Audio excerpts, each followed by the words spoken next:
ভাই এই যে একবার নেড়ে ছেড়ে দিল মানে ভাই কথা কয় না।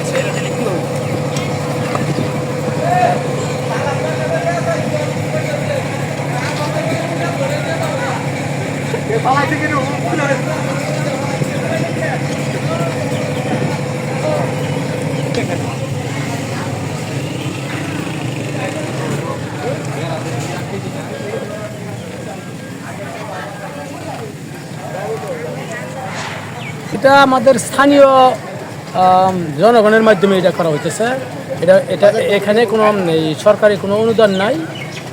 এখন আমরা দেখতেছি যে এখানে আমরা সংস্কার না করলে এই এলাকার মানুষ তথা চৌরাস্তার মানুষ বসবাস অযোগ্য হয়ে পড়ছে। অতএব আমরা এলাকার সকলেই চিন্তা ভাবনা করে এই কাজটা আমরা সম্পন্ন করে নিতেছি, যাতে আমরা আপাতত চলতে পারি এখানে।